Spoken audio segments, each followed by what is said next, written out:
I find that this is one of the more, these are one of the sessions that's quite close to my heart for many reasons. I think addiction, substance use is a very misunderstood field. And also it is one of the most, I think, marginalized fields. So I'm happy to be taking this session today. It is an extremely vast topic. I'm happy to be covering a small part of it today. So I will also signpost you to some other reading material or to some other resource material that you can look at your own time. So thanks for being here. One second, let me just get you.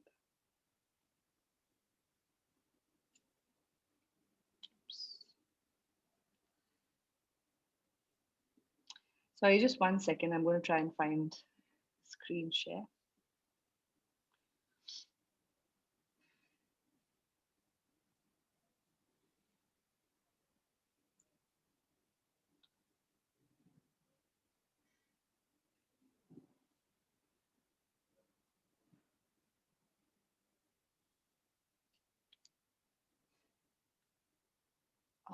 I don't think my screen's showing up. Raju, 1 second.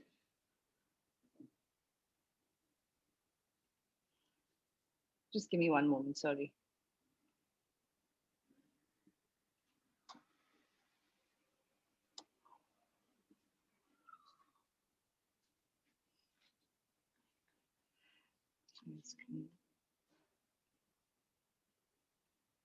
Why is it going to this?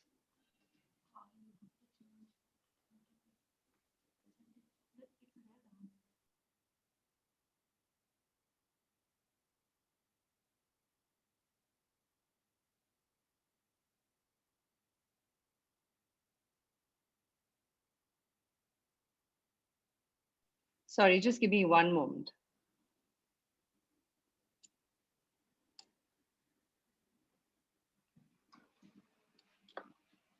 Why is this happening now?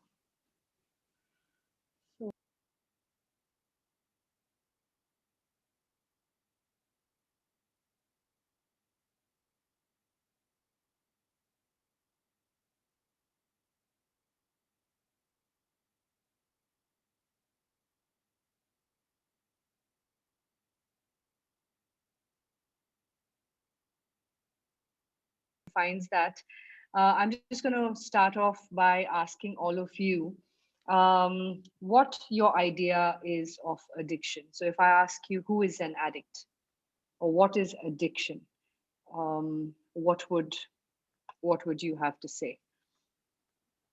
So usual disclaimer is let's just have a free flowing conversation. There's no sort of judgment or there's no such thing here. We just want to get a sense of what your ideas about addiction and addicts are at the moment. So I'll be also monitoring the chat box and we'll wait to hear what all of you have to say. If you like, please unmute yourselves also.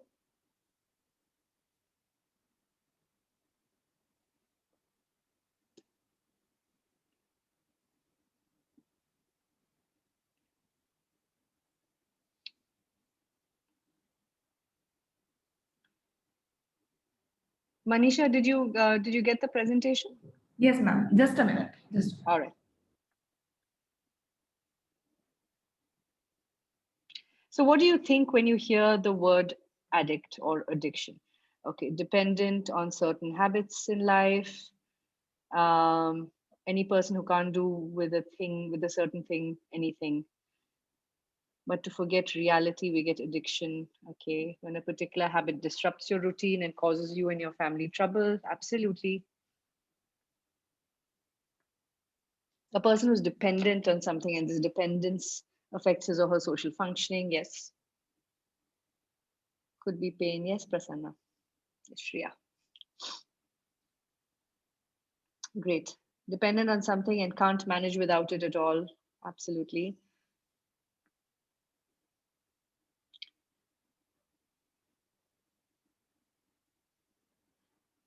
Gives temporary feel good factor. All right. So why are we talking about addiction and substance dependence in a session about palliative care?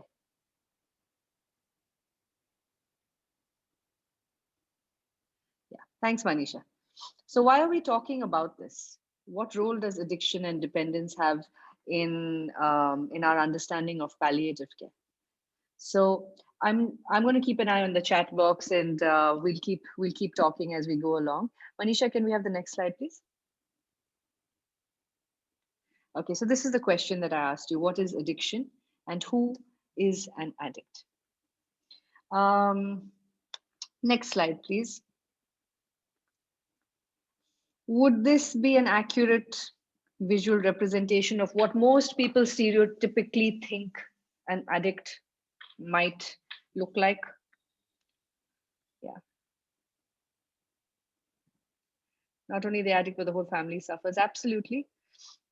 So stereotypically, when we think of an addict, we have certain ideas in our minds of what that person might be like, what that person might look like, where those people like to hang out, what kind of circles or groups they might like to hang out with. So typically, in a very, very stereotypical way, this is what might come to our minds. Next slide, please, Manisha. Do these two people look like they might be addicted to anything? No. Okay.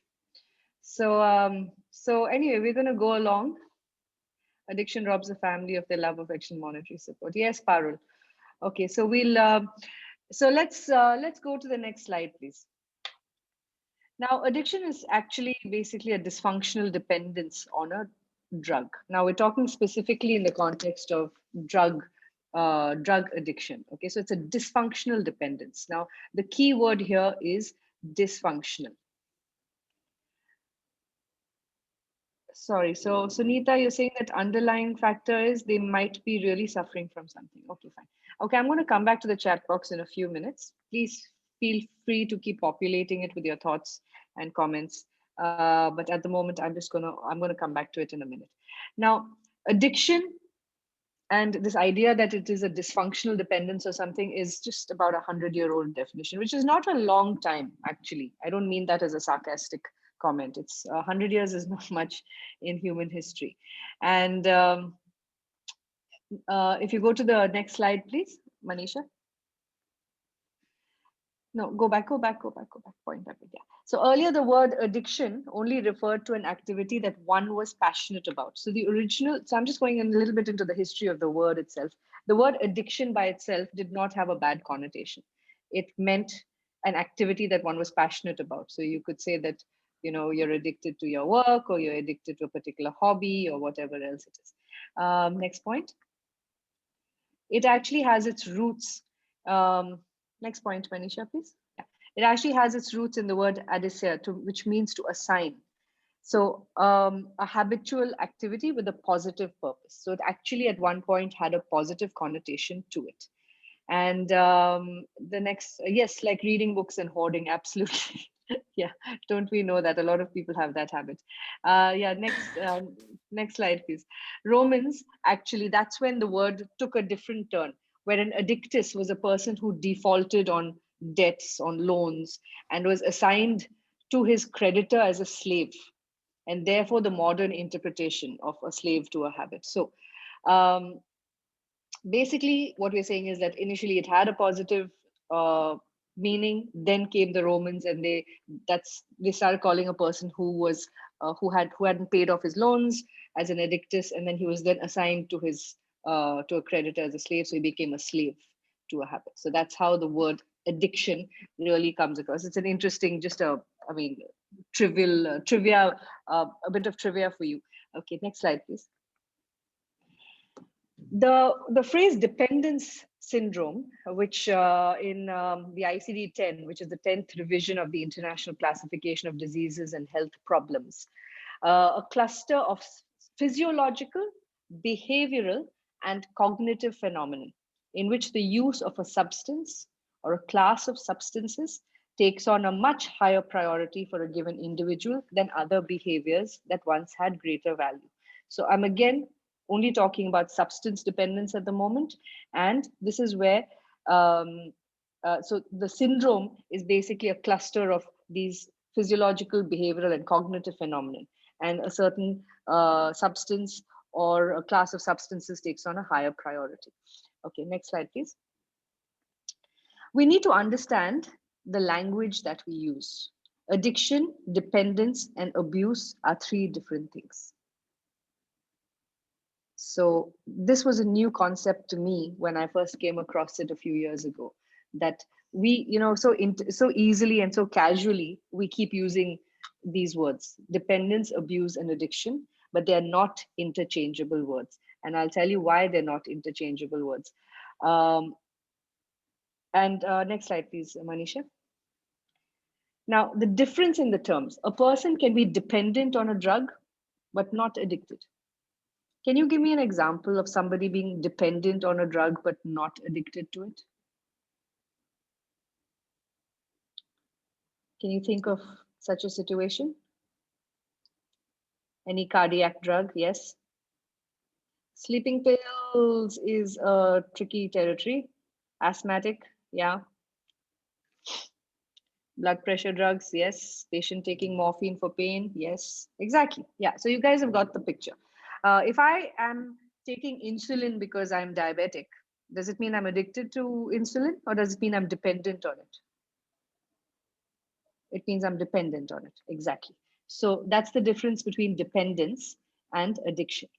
A person who has developed a tolerance to a drug need not have been addicted. So when people say, oh, now you have to take 10 mg more to have the same effect, that means you're addicted to it. No, it's not addiction. You're just developing tolerance to a drug that you've been taking for a while.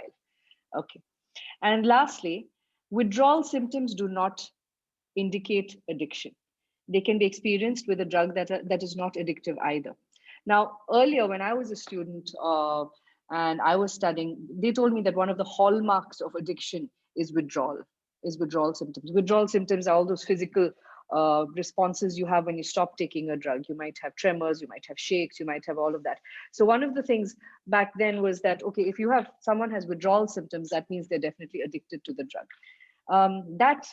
That understanding has completely changed now. We do not say that withdrawal symptoms is a sign of addiction. It could be a sign of dependence.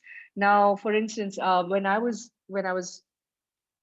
21, 22, I was working in a children's unit, and we didn't have a lot of safety equipment in the hospital. And before I knew it, I'd come down with pretty severe tuberculosis.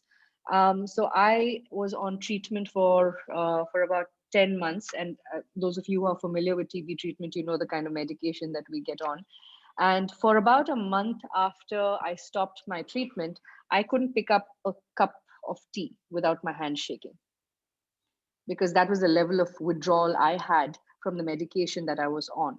So that doesn't mean that you're addicted to a drug. So the old idea that withdrawal symptoms are a sign of addiction, that's out of the water. So that's something we don't believe anymore. Next slide, please.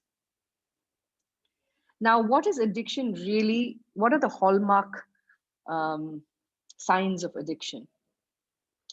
Compulsive engagement with behavior and so a preoccupation with it. Now let's take alcohol addiction, for example. The person is preoccupied with where he's going to get his next drink from. He's thinking, okay, if I travel here, where will the booze shop be? Okay, or I'm thinking, I can't wait till I get home after work to pour myself a drink and just relax. I might say I'm relaxing, but I'm really thinking about getting myself a glass of something else to drink. There is impaired control over the behavior. I can't control the behavior. So I keep saying I won't. I tell my friends that I won't, but eventually when the time comes, I can't control my behavior. And if someone pours a glass of alcohol, I'm just going to take it. Okay. Persistence or relapse despite evidence of harm. Every person who is addicted, who has a severe addiction, whether it's to alcohol, whether it's to cigarettes, whether it's to heroin, whether it's to whatever else, knows that it is causing him or her harm and yet will persist in that behavior. And very most often, even if they do go into remission, will relapse. If they go to rehab, if they go clean, there will come a time when they do relapse. I mean, majority of the people who go through this process relapse at least a few times. And lastly, there is intense craving for that substance. And if the substance is not there, there's dissatisfaction, there's irritability, and mood swings, things like that. All these four things have to be present for you to call something an addiction. And this is an important slide for us to keep in mind. Okay, so please go to the next slide, Manisha. Yeah, thanks. So it's not just substance use. There are several other behaviors that produce short-term rewards that may result in persistent behavior despite knowledge of adverse consequences. So I'm going to read that sentence again. Several behaviors besides substance use produce short-term rewards that may result in persistent behavior despite knowledge of adverse consequences. Can you give me examples of this?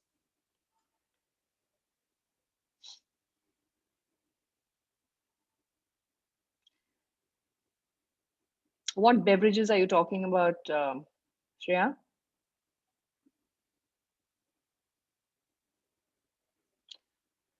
Coffee and tea have caffeine in them. Go back to the previous slide, please, Manisha. If you're checking all these four boxes, then I would say there is a mild degree of addiction to it. Online activity, yes, Pearly, thank you very much for pointing that out. Online activity, what we now call doom scrolling. What do you do when you have some time on your hands? You reach for your phone, go through Facebook, go through Twitter, go through Instagram. It produces next slide, please, Manisha. It produces a short-term reward. What is the short-term reward from internet scrolling? What is the short-term reward from internet scrolling?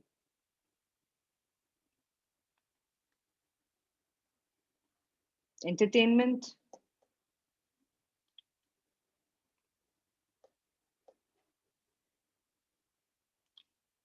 Anyone?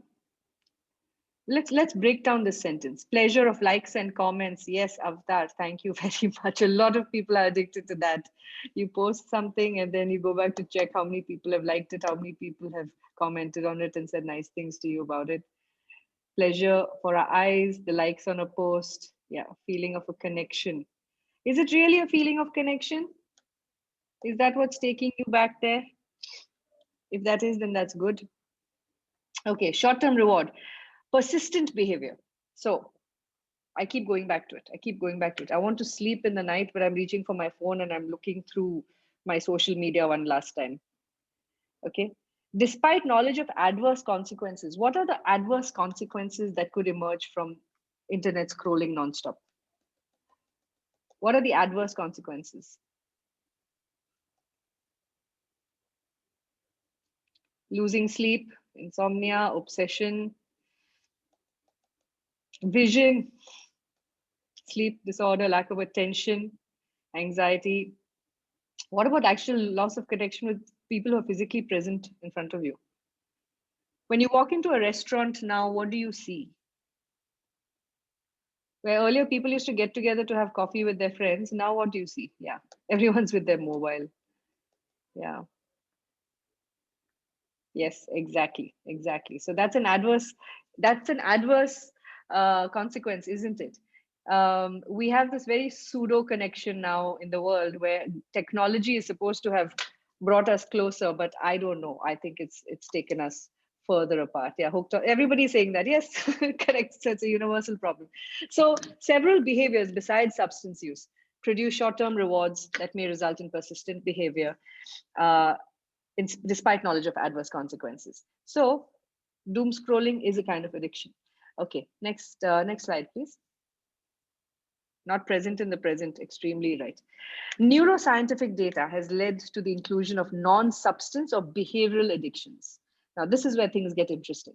Traditionally, people always associated addiction with substance use, drug use, alcohol use, nicotine, the harder drugs, things like that. But the DSM-5 has actually talked about non-substance or behavioral addictions. And we're going to be talking a little bit about that as well. So next slide, please. Now, one thing we need to remember is that all addictions, whether to drugs or non-drug behavior, share the same brain circuits and the same brain chemicals. And the purpose of this is to create an alternate physiological state. So the second part of the sentence, the second part of the paragraph, I'll come back to in a minute. But this is a very, very important thing for us to remember, that whether it is to drugs or to anything else, it's the same circuits that are used. Now you might think, okay, I'm not, if I'm scrolling the internet so much in the day, I'm not the same person as the guy who, you know, drinks a bottle of whiskey every night. Weirdly enough, it is the same brain circuitry that is at work. So we're going to talk about that in just a minute. But we need to avoid the trap of believing that addiction is merely a neurobiological condition. So it's not just a neurobiological condition. In fact, addiction is one of the most complex healthcare issues, mental health issues in the world, and it has been acknowledged as such. So next slide, please. All of this comes into play when we are talking about addiction. Addiction is a complex condition with complex interactions between humans and the environment. Now, any addiction, whether it is to do with alcohol, whether it is to do with the drug, or it's got to do with any of the other behavioral addictions, have all these different components. There is a biological component, chemical, neurological, psychological, medical, emotional, social, political, economic, and spiritual. Now, you might wonder, how is this possible? It is absolutely possible, and this is the fact of it, that addictive behavior, addictive processes, addictive patterns have been contributed to by all of these different things.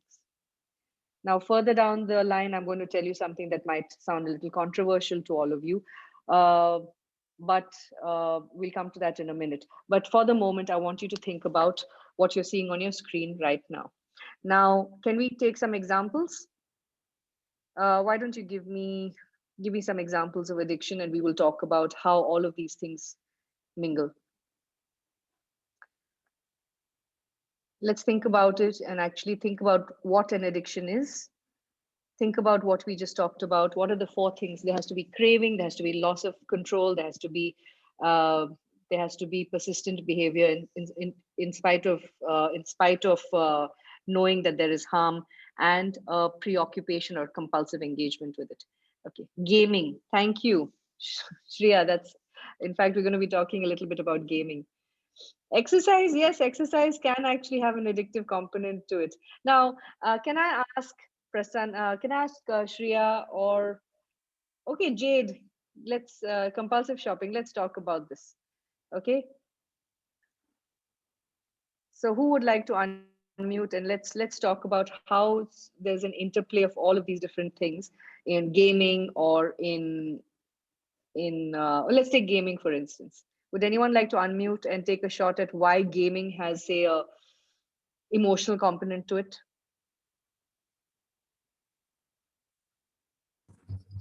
I have not played. I have only heard that I did neuroscience in 2019. My HOD mentioned how a 24-year-old, he took up a challenge for a week gaming. And after that, he couldn't be brought out and he was taken into NIMHANS. That was the effect of gaming. Yep. So I only know the spelling and I've heard of it. I'm afraid of it. Or any further into it. So I use that tool to, whenever I speak to teenagers, don't venture, don't even go and think of doing. I've heard the name PUBG, but I didn't know what PUBG was. And my classmates are all 23, 24, and I was 47 when I did my post-PG, and taught me what PUBG was. And after which I understood what it is, but again, I didn't venture. I didn't want to put myself as a subject to test that I wouldn't be an addict to it. So I only heard it and I stepped away. I'm a little scared of it. Healthy response. Okay, so I personally don't know what PUBG is, but I think I've inferred what it might be. Now, if you okay, let's just say, let's take, okay, typical drug abuse, drug use, drug dependence, drug addiction, whatever you want to call it. Yeah. Let's talk about being addicted to a particular drug. What is the biological component there? It is, there's some neurobiological brain circuitry. I'm not going to go into the details of it, but there are about 3 different circuits that are at play. One is the serotonin circuit, one is the endorphin circuit, and one is the oxytocin circuit. And each of these circuits, they actually play a different role, in the sense that one of them is the reward. One is the reward circuitry, one is the incentive. One is the incentive motivation circuitry, one is the reward circuitry, one is an emotional circuitry. So as we grow old, as we develop as children, these circuitries are actually at the peak of being formed when we're very small children, and I'm going to talk about that in a little bit. And the way that the environment interplays with that, with the child's development at that point, has a huge impact on how the brain circuitry works. And that has a huge impact in turn on the addiction process. So I'm not going to get into a big detailed discussion about that, but there is a huge biological and neurological component in it. So the biological, chemical, and neurological components kind of go together. There is a psychological component to it also, which has again to do with a lot of childhood experiences. It has a lot to do with the traumas associated with previous experiences and so on and so forth. And we're going to talk about that as well. There is a social component. Now, the societies that we live in somehow will play a role in the way that the addiction process is maintained. Now, we might say that we're a society that looks down upon addiction and things like that, but that doesn't really help a person with addiction. And again, I'm just putting this on the table now, but a little further when we go, we will see how certain other societies have tackled the problem with addiction, and how it's in a very counterintuitive way, and remarkably that has been a very, very successful way of dealing with large scale addiction in societies. But society as a whole does have an influence on a person who is addicted on their journey. There are political reasons. Now, why would I say political? There are historical and political roots to addiction. Who are the people who gravitate, as I'm talking about in cultures, who are the people who gravitate towards addiction and addiction related issues? You will find that certain cultures and certain geographical areas, you see a higher incidence of addiction than in other places. Cultural use of marijuana, hills. What else?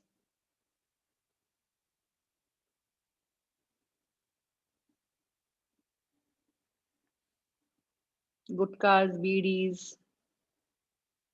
No, I'm talking about political, okay? We've moved past the social. I'm talking about political, historical, economic issues, socio-political and economic components of addiction. So I don't know how many of you know this, but I mean, we are the largest manufacturers of opium in the world, legal opium in the world, and so we obviously we export it to other countries to make morphine and things like that. Now, how many of you are familiar with the Opium Wars of the 1800s that took place between the East India Company and China? And the reason that it took place was because it was a huge trade commodity at that point. In 1857, the Manisha, can you stop sharing the screen for a minute? Sorry, just easier to have a conversation. So in 1857, the East India Company made 18 billion pounds from the sale of opium to China. So Can you imagine what that amount translates to now? It pretty much kept the East India Company and the British Empire economically, healthy, and allowed them to actually maintain their colonizer status and things like that. So when China actually said, no, we don't want any more opium because our people are getting addicted, the East India Company actually went to war in China and said, how dare you tell us to stop trading opium in your country? And what they had actually said was, we're doing it in the name, it's because everyone has a right to trade. So they said that it was in the name of fair trade, but it was not. It was really just because they were making a lot of money on this. Now, so if you look at the what they call the Golden Triangle, which is Laos, Vietnam, Cambodia, the Mekong Delta, all of those places, high incidence of substance use and things like that. Even in the northeast, in Arunachal and stuff, there's a huge population that is heavily, I mean, is using opium and other derivatives and things like that, which we don't know about in the rest of the country. Now, that has a historical and political component to it. Also, if you look at some of the Northeast Indian states, and I think there are people here who can corroborate this, there are lots of tribes there that are very fierce tribes that knew the area, that knew the geography, and invaders and colonizers really had no hope in conquering those places unless they actually got the locals addicted to something. And that's how a lot of the addiction issues also took place in a lot of these areas. It was to take away their ability to fight. So these are historical and political influences on addiction in different societies as well. So now when you talk about it, someone said in the hills, you also know that a lot of people who work in like these remote plantations and stuff, there is a tendency towards alcohol dependence, because you finish a whole day in the plantations, you come back in the evenings. I'm talking about in the 70s and 80s and things like that. What did people have to do for entertainment? So having a drink at that point was entertainment, and then so you see a lot of that culturally becoming acceptable. So there are lots of these different angles that we need to consider. What is the history? And sometimes it is multi-generational. Yes, Avtar. It's a very multi-generational issue. I went to a district in Arunachal where 80% of the village of the district was struggling with addiction. 80%, including adults and children. And that's because it had become part and parcel of their lives, and it had been introduced as a matter of trade and things like that. So yes, to exercise control on others, political reasons. It is disparities. It is to maintain that disparity and to disempower certain people. So I'm not going to get into that right now, but some present governments are keen to make marijuana legal to use, at least for medical reasons. Yes, they are doing that, and cannabinoids and cannabis does have medical benefits to a large extent. So we will be coming to that also in the course of this presentation. Please share screen again. So what I was trying, I didn't mean to take a huge diversion there, but the idea is that addiction is not just an individual thing. Sometimes the culture, the society, the history of the place, the politics, the political history of the place has a huge role to play also. So I just want you to expand your definition of what influences addiction. Next slide, please. Now, there is a strong correlation between addiction and trauma. Okay, and Dr. Bruce Alexander, who wrote a book, it's a beautiful book called The Globalization of Addiction. He says that even the most harmful addictions serve a vital adaptive function for dislocated individuals. Now, what he meant by dislocated individuals is that people who are not psychosocially integrated. Now, what does that mean? People who have not had the kind of psychological and social integration with their families, with their societies, with their peers, and there has been some sort of trauma. So when he says dislocate, he actually means in a psychosocial way, been dislocated. So it's another way of saying trauma. So when somebody has been through trauma, when someone has not adapted in a functional way, they tend to addiction becomes a higher possibility there. So there is a huge correlation between addiction and trauma, and there are scores and scores and scores of papers written about this. There's something called ACE, which is adverse childhood events. Now, there are about 10, 12 adverse childhood events that have been listed, everything from sexual abuse to neglect to hunger to all sorts of things. And the more a child scores on the ACE protocols, the higher the chance of that child growing up to be an addict. And this is a study that's been done extensively. There's a lot of evidence around the correlation between adverse childhood events and adult addiction. So I'm going to be in the learning materials. We will be sharing a lot of those reference articles with you, so I won't get into that. Next slide, please. So coming now to an area that is beyond just substance abuse. We're talking about behavioral addiction. Now, behavioral addiction is an intense desire to repeat some action that is pleasurable or perceived to improve well-being or capable of alleviating some personal distress, despite the awareness that such an action may have negative consequences. Okay, so this is a definition of behavioral addiction. Again, it is an intense desire, so the craving is there, to repeat some action, which is persistence, that is pleasurable or perceived to improve well-being or capable of alleviating some personal distress, despite the awareness that such an action may have negative consequences. So that's your fourth requirement. Next slide, please.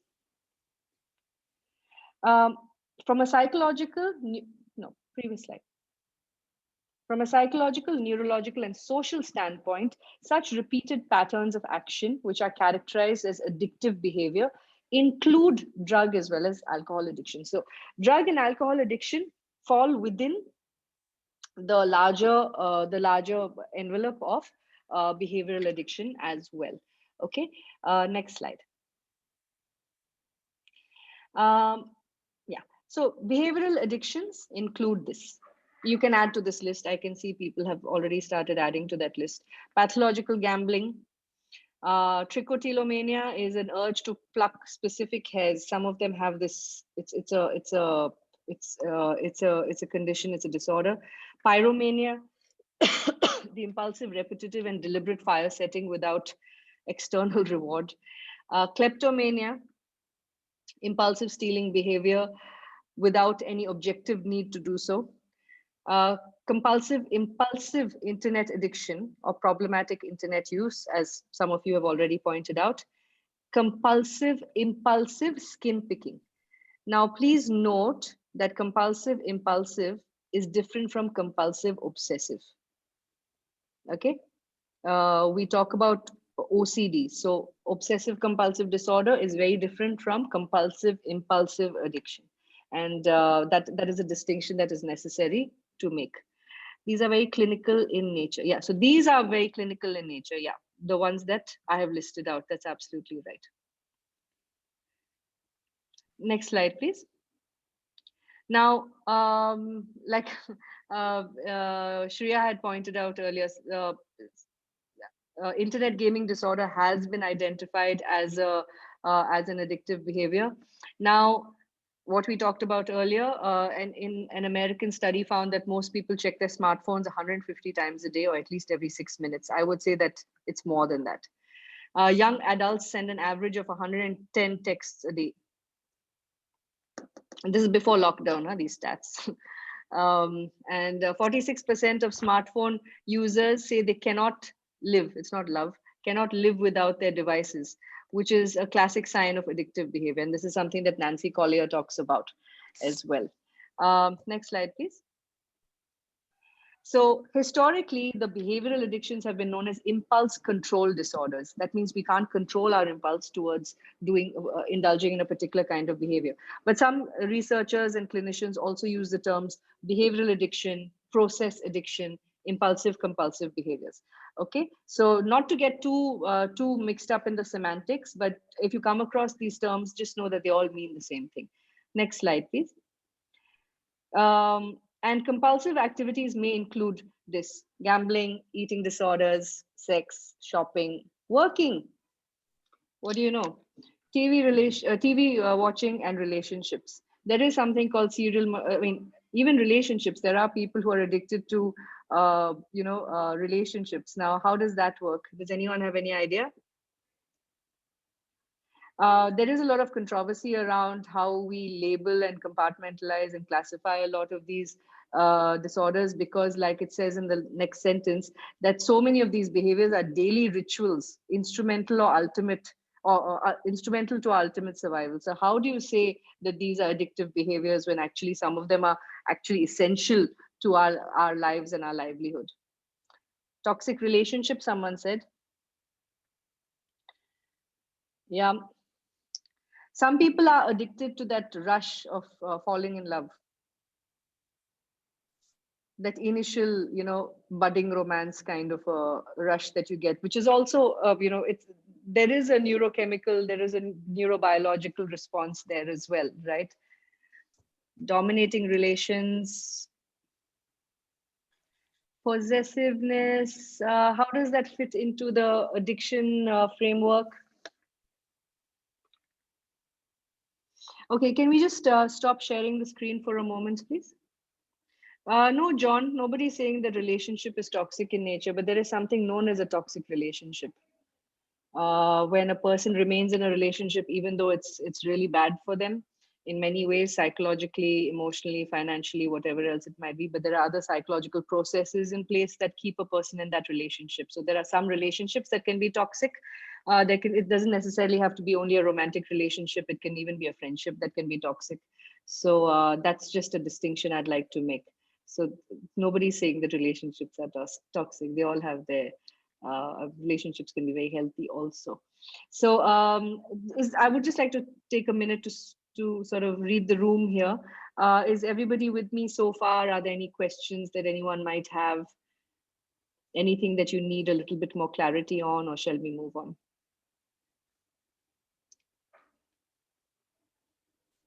See, not everything is, okay, I can see a lot of stuff coming now into the chat box.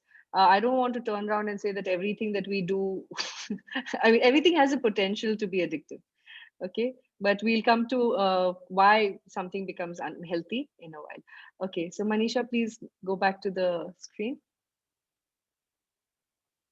Okay, next slide, please. Now, the difference between obsessive compulsive disorder and compulsive impulsive disorders is that in OCDs, there is no craving. Nobody's craving, like, and when I say craving has a pleasurable um, uh, component to it. There is no craving in an OCD. It's about reducing your anxiety, not seeking pleasure. Okay, so a person who has an OCD, who has the tendency to, like, okay, I have to walk up and down these stairs 5 times. Okay, I have to fold my shirt 3 times. Okay, I have to, so OCD behaviors is to reduce the driving factor there is to reduce anxiety.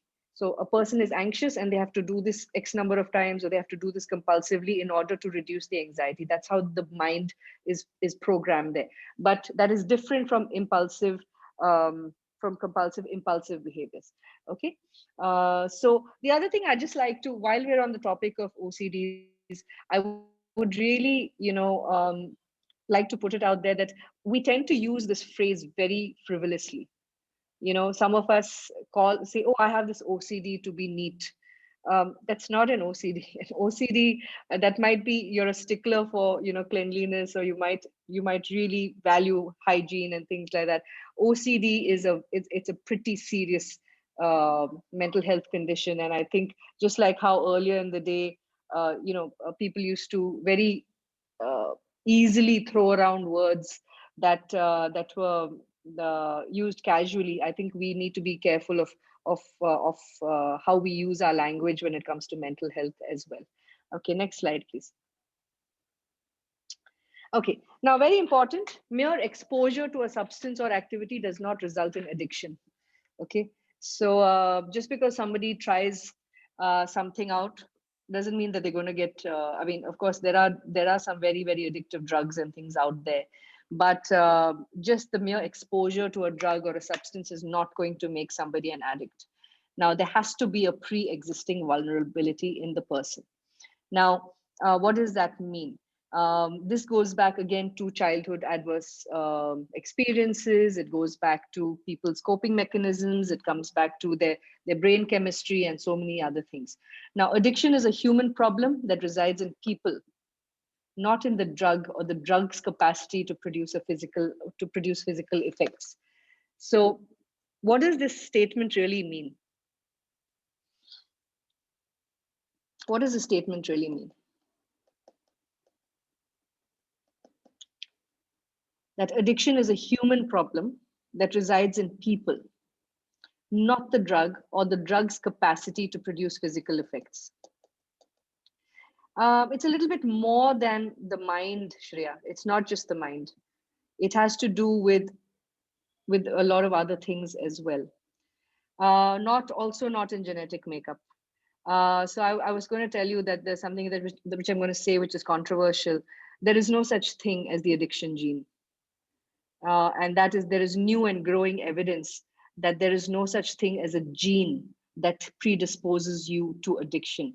So your certain there is a predilection to certain behaviors depending on your environment, depending on the interactions you've had as a child, depending on your neurochemical makeup. Now, there is a very, very strong interconnectedness between your behavior, your development, and how other people interact with you in your early years. Now, there's attachment theory. I will ask you all to read it. The way a child attaches to a parent in the first 2-3 years of their lives largely determines how a child will then go on to expressing themselves in a relationship later. Similarly, the experiences that a child has in the first few years largely affects the way their brain chemistry evolves.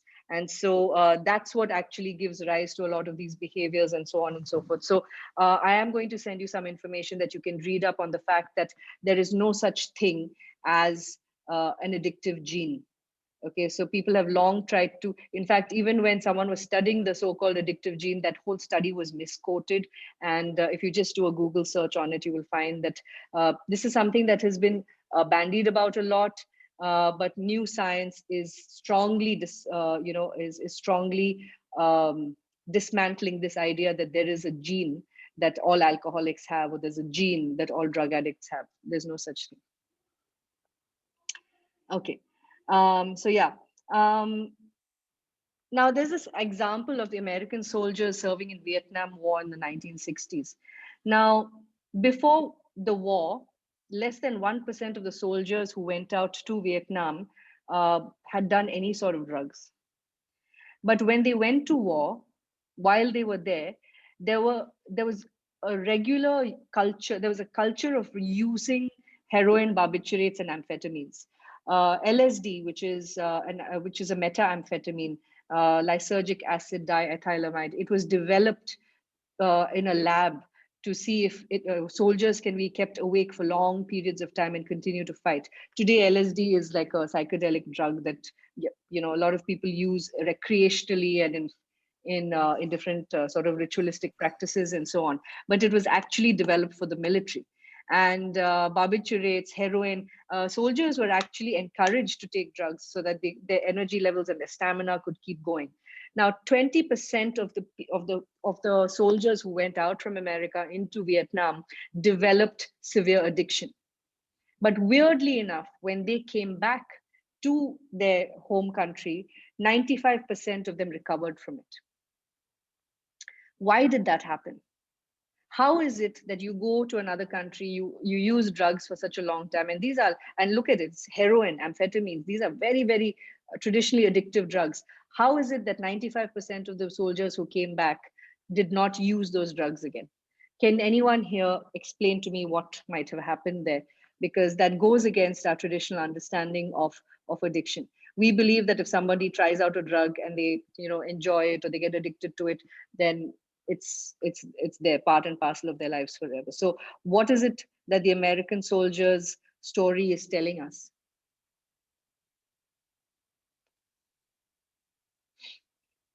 It wasn't unavailability, Vandana. They had access to plenty of drugs on the way back.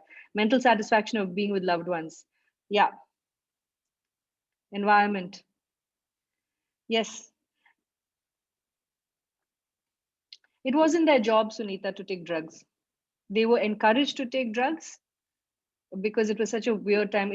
They were encouraged to take drugs to stay awake for stamina and to be out there and fight and not be fearful and all of those things. But it was not, yeah.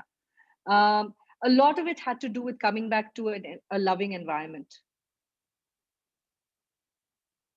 Yeah, there was dependence, Linda. There was dependence to a large extent. So this is one of those studies that is actually quite seminal.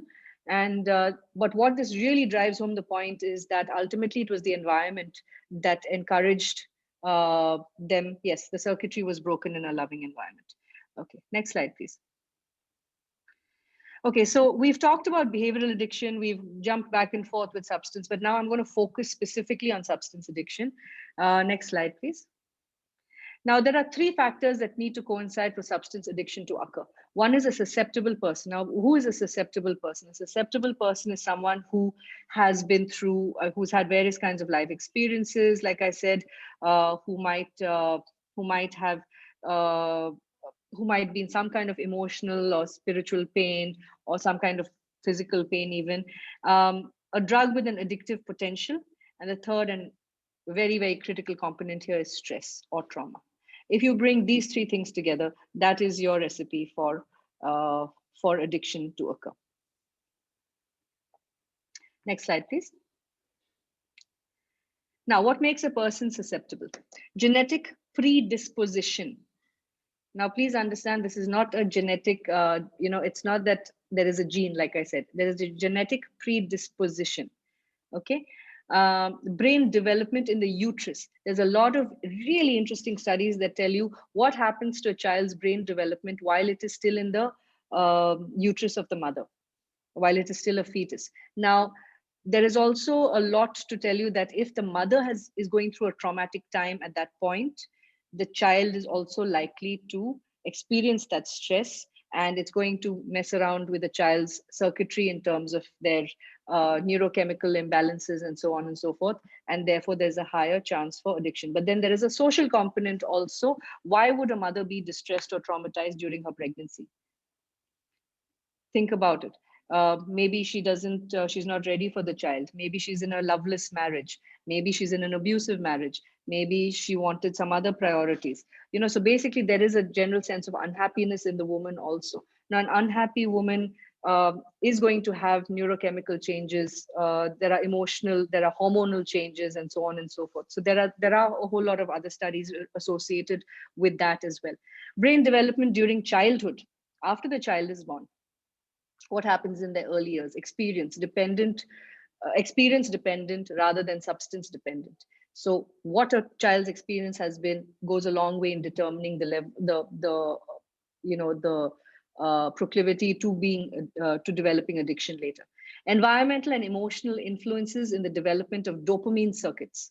Now, it's a technical part of addiction, but dopamine circuits, if there is a lack, then people tend to then make up for it by reaching for substances that might give them a dopamine rush. And that again, the dopamine circuitry is formed when a person is a young child.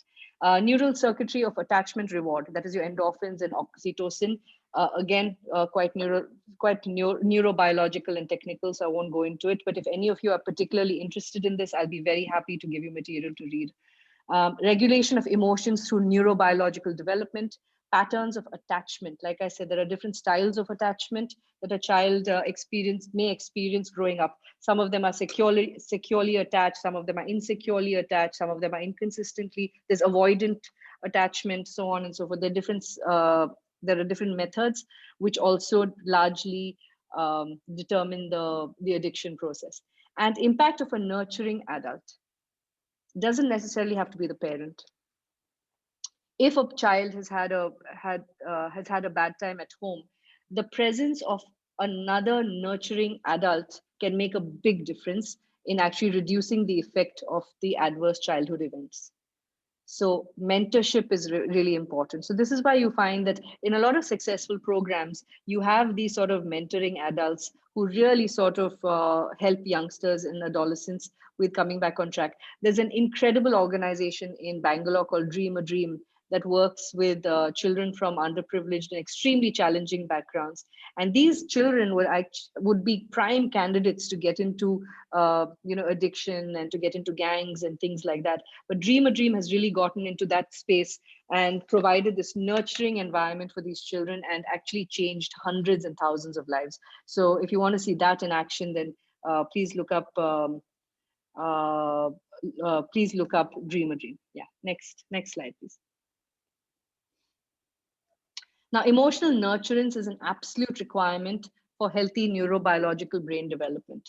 Now, if a child is deprived of emotional nurturance, then that does have an adverse effect on the way the brain develops. And that leads to all kinds of issues. Next point.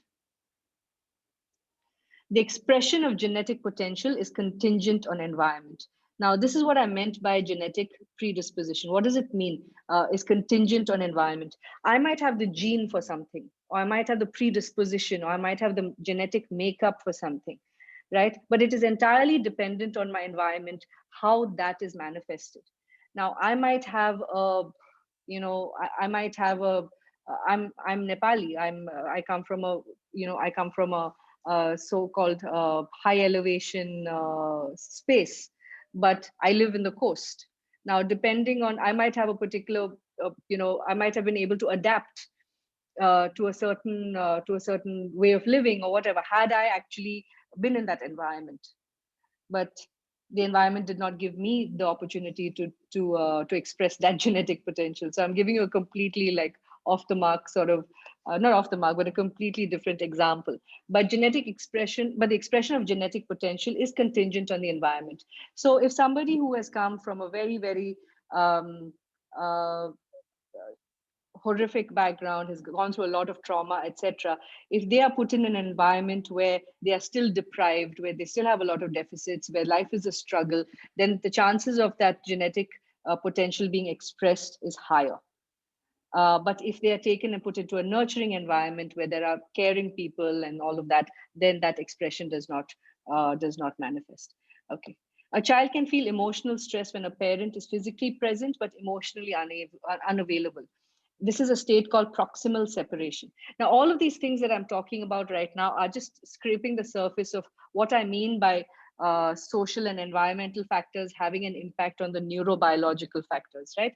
So it's not necessary that a child has to come from a broken home where the parents are not living together and all of that. The child could come from a place where the family as a unit lives together. On the surface, everything is fine, but the parent or one of the parents is emotionally unavailable. And so for all practical purposes, they are in the same physical space, but emotionally, the parent is completely cut off. That can also cause a child a lot of stress. And so a child feels what is known as proximal separation. So you'll find that a lot of people who have had addiction issues and things like that, you might say, but this person didn't come from a broken home. But then if you dig deeper, you'll find that there is some sort of distance between the primary caregiver and him or her when they were children, and it probably came from from some other. I mean, that might be a whole other story, a whole other struggle that the parent was having at that point of time. Okay. Children who have not received the attentive presence of the parent are at greater risk for seeking chemical satisfaction from external sources in life. A child, when a child is small, when he or she is a baby, or when he is a small child, the amount of that's why they say physical, cuddling, hugging, all of those things are also really important, because that actually triggers different chemical releases in the system, in the neurological system, which have to do with your dopamine circuitry, your serotonin circuitry, your oxytocin circuitry, and so on. So if a child is deprived of touch, if a child is not given that sort of physical affection and attention and so on and so forth, then there's a neurobiological imbalance also in the development of the brain. And that child or that person, as he or she grows older, has may reach for chemical satisfaction from external sources. So I'm trivializing the whole thing. But again, like I said, there's literature to back this up. Okay, next slide, please. Now, finally, coming to the palliative care side of things, and experience of illness as a stressor. Now, are we missing the at-risk person in the family that is not the patient? We've talked about the invisible patient a lot on this forum. And one of the things that we need to look out for is how is that person coping? How is the invisible patient coping? And because they're going through stress, they're going through trauma, possibly a traumatic time. And what if there is that vulnerable, the vulnerability that they have to be susceptible to addiction? Now, what is happening with them? So let's look at addiction and illness in the same context. Next slide, please. There is a lot of conversation around the world about opioid addiction. And you might be hearing a lot of this coming from the US. And a lot of people have said that, palliative care is promoting the use of opioids and morphine and things like that. But, look what's happened in America. Why are we wanting to do the same thing in India?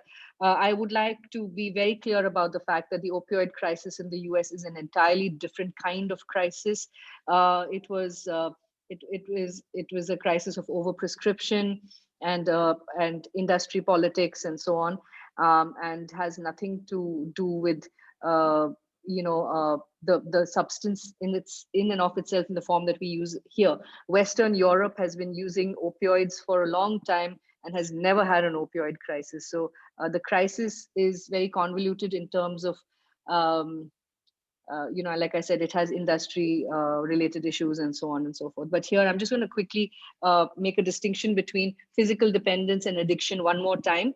What happens with opioids like morphine is that if there's physical dependence, there will be a withdrawal symptom on discontinuation of opioids, such as low energy, sleepiness. There might be disorientation or delirium. There might be myoclonic jerky movements, which means like those sudden jerky movements in the muscle, abdominal cramps, diarrhea. These are all side effects, withdrawal symptoms associated with the discontinuation of opioids. But all of this can be very well managed if the withdrawal is very slow. If the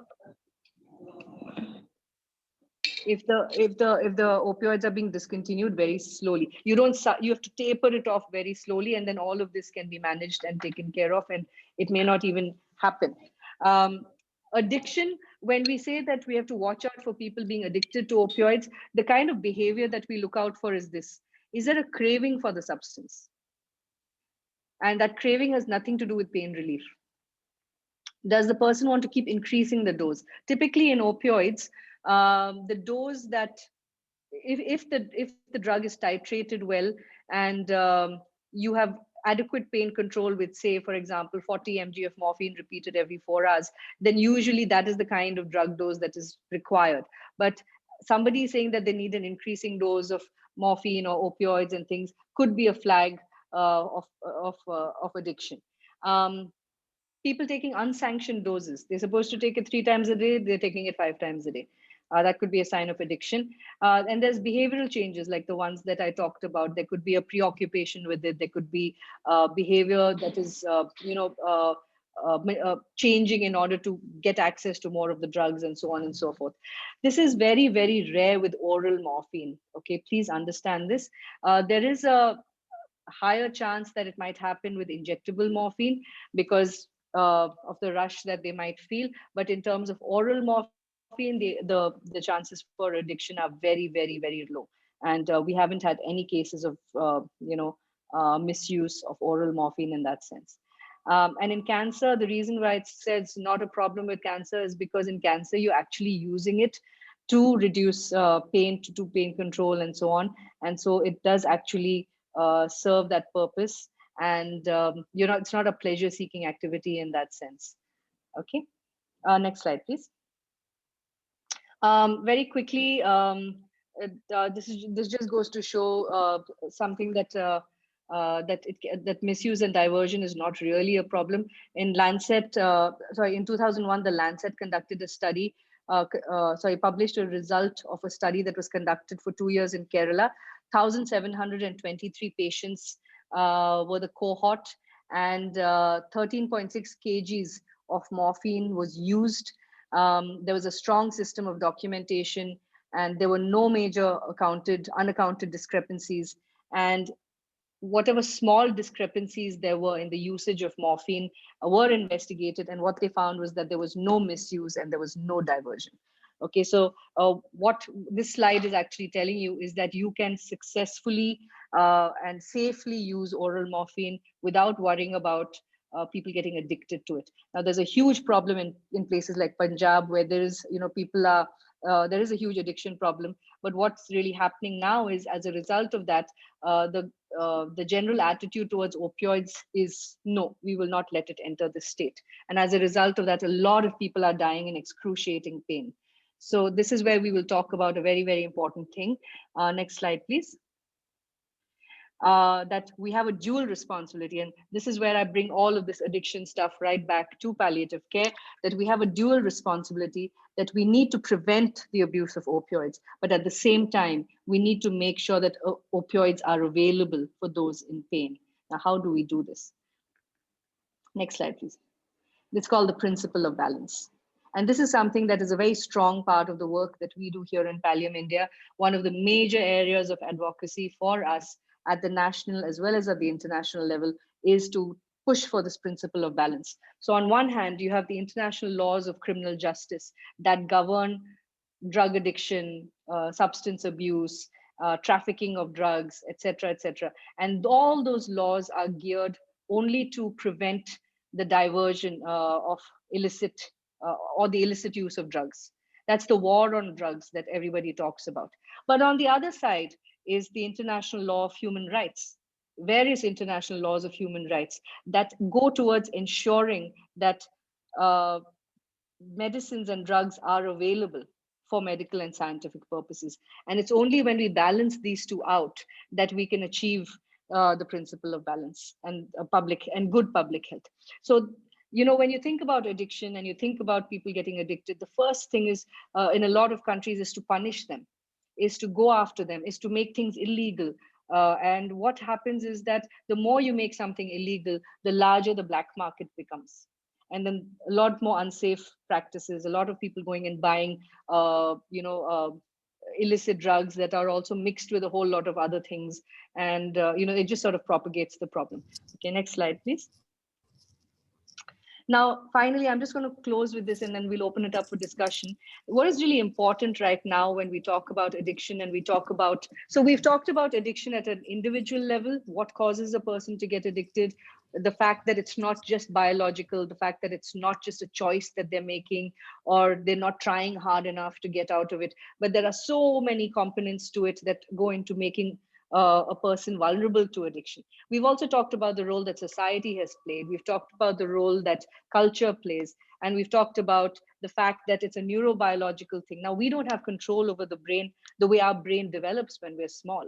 So it's not our responsibility at that point, to decide how our dopamine circuitry will work or how our serotonin circuitry will work and so on. So in some ways, we don't have control over that. But what we now really need to look at, because the laws worldwide are geared towards punishing people with addiction, here's a more compassionate view. Next slide, please. This is a beautiful quote from one of my favorite books in the world. It's called In the Realm of Hungry Ghosts. And this is a book that I strongly recommend everybody reads. There's a quote in it that says, if mental health is the poor sister of the health system, then addiction is probably the second cousin who lives in the slums. None of us want to talk to people with addiction. None of us want to be, be the one who works in those trenches. And all of you here, I know so many of you here are counselors and therapists and so on. You already know the huge uphill task that mental health professionals have in India. Now, even bigger task is working with people with addiction. Very few people really, understand or take a compassionate view towards it. So next slide, please. So when we I don't know how many of you encounter people with addictions. I know a lot of us might have personal experience with it in our circles. And typically when we meet somebody with an addiction, we want to change them, we want to fix them, we want to challenge them to stop. But rather than asking what someone is addicted to or when they got addicted or for how long, how about if you change your tone and say, what does it offer you? What do you like about it? What in the short term does it give you that you crave or like so much? And why am I asking you to ask these three questions instead of why don't you just stop? Don't you know what it's doing to your family? Don't you know what it's doing to your body? Instead of that guy knows what it's doing to him. He knows what it's doing to his family. He knows what it's doing to his life. He doesn't need one more person to guilt trip him about it. But if you ask these questions, next slide, please, you will find inevitably that the answer given in various forms is this. It helped me escape emotional pain. It helped me deal with stress. It gave me peace of mind. It gave me a sense of control and helped me connect with others. So maybe not in these exact words, but in variations of words, you will hear these answers. Next slide, please. I'm going to read the slide out. Again, it's from In the Realm of Hungry Ghosts. Such responses illuminate that addiction is neither a choice nor primarily a disease. It originates in a human being's desperate attempt to solve a problem, the problem of emotional pain, of overwhelming stress, of lost connection, of lost control, of a deep discomfort with the self. In short, it is a forlorn attempt to solve the problem of human pain. All drugs and all behaviors of addiction, substance dependent or not, whether to gambling, sex, the internet, or cocaine, either soothe pain directly or distract from it. So the question is not why the addiction, but why the pain. So I'm going to move to the next slide from here. And this is where there is, in some parts of the world, there is an emerging trend of shifting from criminalization and abstinence to harm reduction. Trying to tell somebody who has been addicted for 30 years that they need to stop, do you think it's going to work? The goal of rehab, the goal of treatment for addiction seems to be complete abstinence. Just stop. And to a lot of people, that is impossible. We've seen the hundreds of different combinations of dynamics that take place for a person, for a person to be addicted to something. You can't will it away. You can't wish it away. So this whole shift from either criminalizing a person for being addicted or from pushing them towards abstinence is moving to something called harm reduction. And that is actually a very it's a compassionate way to do things. I'll send across a paper on that. I'm not going to get into it any great detail, but if you just look up harm reduction, you will find that this is a new trend. It is controversial in many parts of the world. Canada has adopted it. It's started a program called Insight, INSITE, which goes towards these facilities where people who have addictions can come. And this has been done in parts of the Northeast as well, where people who use syringes often share syringes. And so it's not the drug addiction alone, but also AIDS is a huge problem. HIV is a huge problem. So one of the HIV prevention programs incorporated a harm reduction practice where they told these people who were users to come in, hand over their used syringes and take fresh ones, so that at least they didn't share syringes and at least it curbed the HIV spread. Now, that is a very controversial approach, because a lot of people criticize harm reduction, saying, but you're still allowing the person to do this. But the fact remains that you can't use a magic wand and take it all away, but you can actually show compassion. You can reduce other dangers that might arise. So harm reduction is a very vast topic. And the example of Portugal is basically this. A few years ago, Portugal decriminalized the possession of illicit drugs for personal use. It just decided that, it's no longer illegal to possess small quantities of heroin or cocaine, and instead of jails, people are encouraged to go into rehab. And instead of punishment, they are offered help. And what we have seen in Portugal is remarkable. Portugal has shown a massive decrease in drug habits, far less criminality associated with drug use, and many more people in treatment than ever before. And this is a known fact. They have halved their injectable drug use by 50% in the time that they have started this program of decriminalizing illicit drugs. So that's just to give you the nuanced picture of how addiction plays out, what are the policies, what are the dynamics, what are the global dynamics around it. Next slide, please. So again, this is from a TED talk by a man called Johann Hari. And he says the opposite of addiction is not sobriety, the opposite of addiction is connection. And that is the long and short of it. That's the human approach to addiction. So if we just work towards generating connection and compassion, you'll find that addiction is something that we can work with. So that's the end of my slideshow. Very quickly, I'm going to ask you, we have just 5-10 minutes. So questions, comments, discussion, please feel free.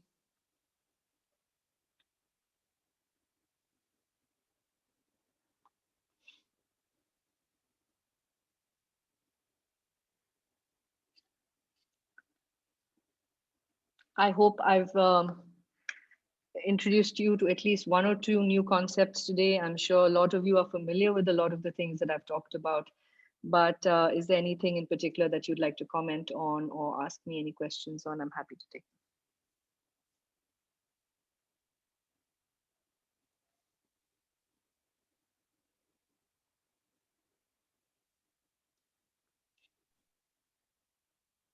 them. Hi, Smriti. Hi. So I've been reading this book called Emperor of All Maladies. So in that, there's an entire chapter dedicated to addiction to tobacco.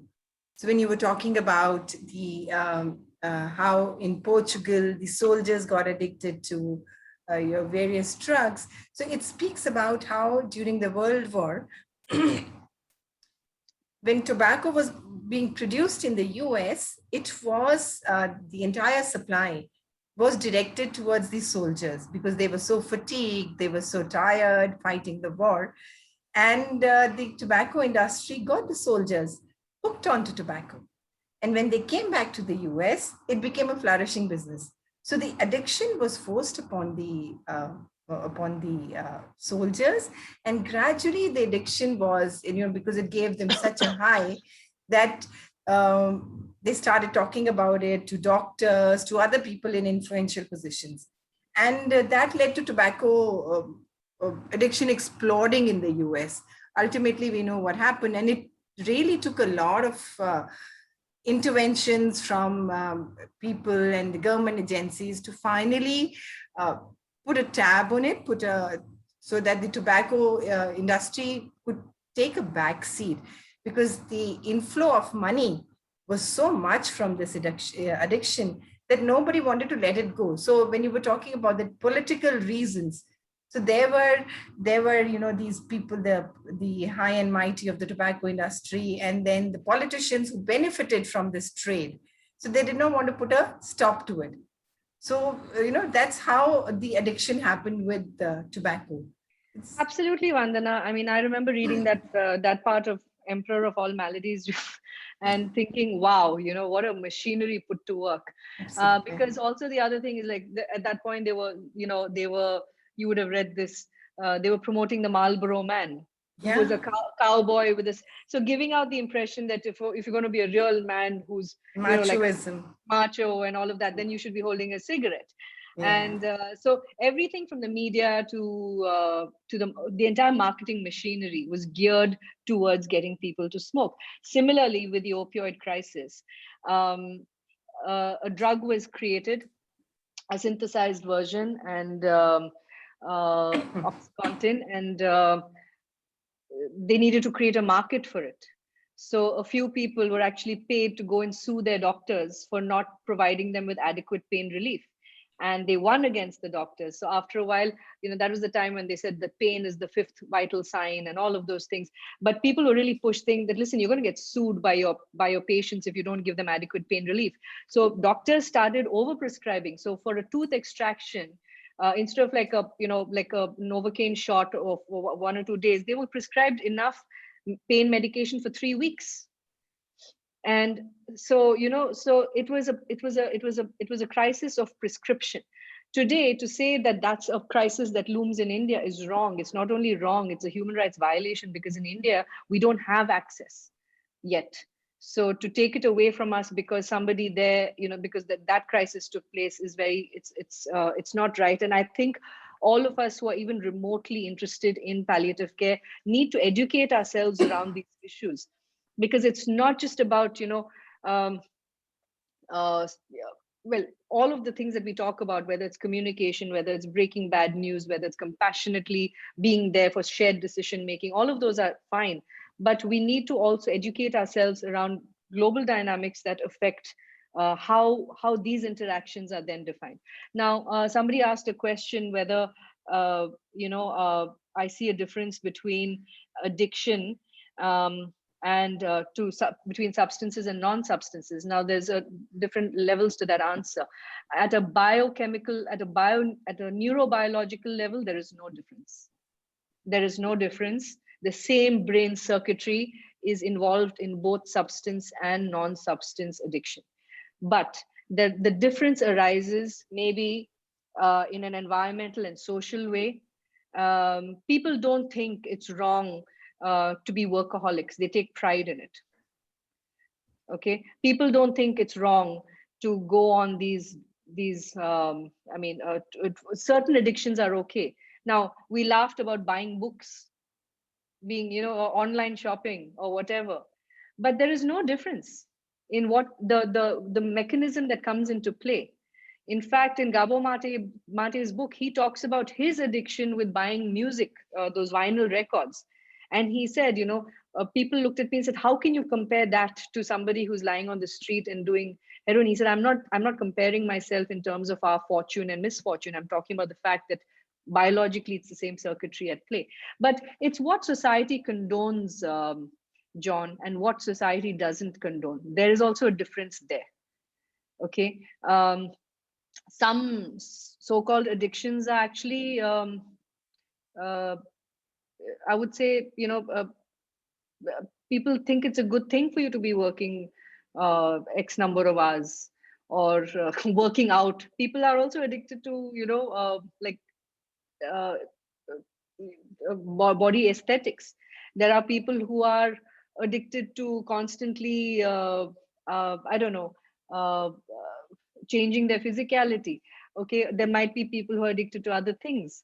All of us, every single one of us in some way or form is addicted to our phone. And that's okay, because it's supposed to make us more productive. So there is a difference in how it is perceived and how it is. Certain things are accepted, some things are not. Sugar is highly addictive. Why is it not in the same category as heroin? Sugar is bad for you. Sugar is whatever. I'm just saying. Now, of course, there's a whole movement around it and stuff like that. Okay, fine. Does a person with an addiction get hooked because of lack of connectedness, or do they lose on familial connections because of the addiction? Both. It's a vicious circle. It's a vicious circle. I wouldn't put it down only to lack of connection. Is not the only thing, right, in the beginning, but it is a major, major, major contributing factor as a child. So so that it becomes a vicious cycle, and it's a catch-22 situation. Timely intervention to addicts. So now the new nomenclature for this is we don't we say people, well, substance users, and that's the more compassionate way of also addressing people. And I recently came across a person in palliative care with TB, but he could not resist to give up smoking. How do you suggest deal with his addiction? It gives him some of the man, I think, is so far gone in his life. He's having a hard time. God knows how much time he has to live. I know it's very difficult for us to watch when somebody's sick, continuing to indulge in the vices and things like that, but I'm pretty sure the man knows it's bad for him. And I think one thing that I didn't touch upon here, which I should have, is that one of the worst, I would say the worst fallout of addiction is what it makes the substance user feel, which is shame. And shame becomes the reason why they go back. It fuels the addiction. So it seems to be a tendency to shame people who have an addiction of any kind. But what we don't realize is that in shaming them, we are making them feel even more isolated. We're making them feel even more cut off. I'm not saying go and support them and say, hey, what you're doing is great. But shaming and making someone feel guilty does not serve any purpose in the treatment of people who are substance users. He has, so yeah, so that's it, I think. What about the cold turkey method? Avatar, it really depends. See, cold turkey, I know a lot of people who've gone cold turkey. So I had the privilege of watching a fantastic de-addiction specialist at work. His name was Dr. Vivek Benegal at NIMHANS. And he said something very simple to me. He says, Smriti, why are these people, addicted? They have underlying depression, they have underlying other issues, they have underlying trauma. Unless I address that, their addiction is never going to go away. Now, his theory was simple, that you take somebody into a new environment, you make them go cold turkey, all of that, they'll go for it. The minute you put them back in the environment that they were in, that's their trigger zone. That's what we call the trigger zone. And no matter how long this person has been clean in a new, fresh environment, gone travel somewhere, stayed somewhere in an ashram, did something in a yoga center, etc., all that cleaned up and came back, you come back into your trigger zone, and bam, that come 7 o'clock, 8 o'clock, or whatever it was, that time that you poured yourself a drink, or when do people have a smoke? When they're feeling stressed out, or after that afternoon coffee or something, so it becomes this ritual that they form. The minute you put someone back in their trigger zone where they have the same stressors, they have the same worries, the same relationship issues and stuff, it's going to come back. So cold turkey, I have not known of cold turkey lasting forever. It takes a rare human being to go off and then stay off. Having said that, I have known people who just stopped smoking overnight and never gotten back to it, even after smoking 40 cigarettes a day and so on. But yeah.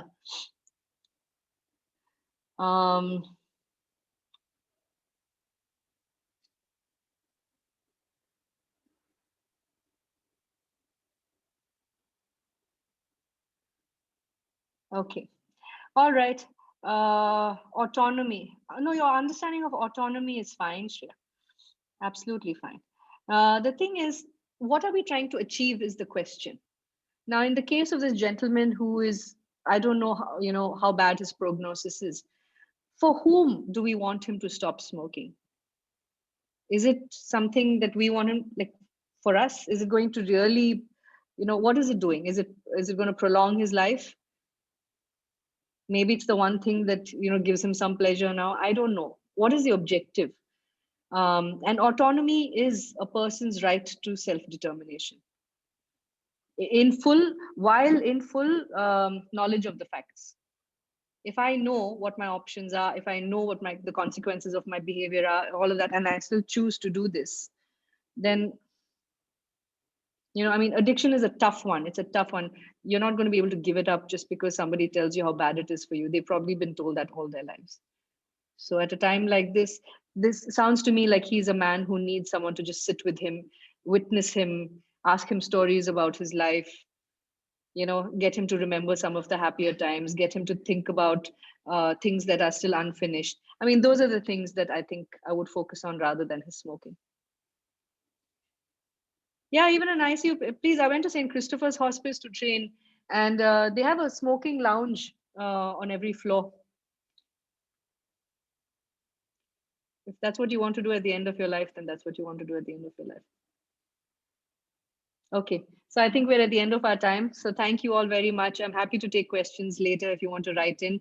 And the learning materials will be sent to you along with a few articles. I'll send you the name of a few books that you could possibly read. A couple of there's a beautiful TED talk that I'll send you the link to that will probably give you more of an idea of what we talked about today, just touched upon. Thank you so much, everyone. Thank you, Smriti ma'am. Thanks, everyone. See you all next week.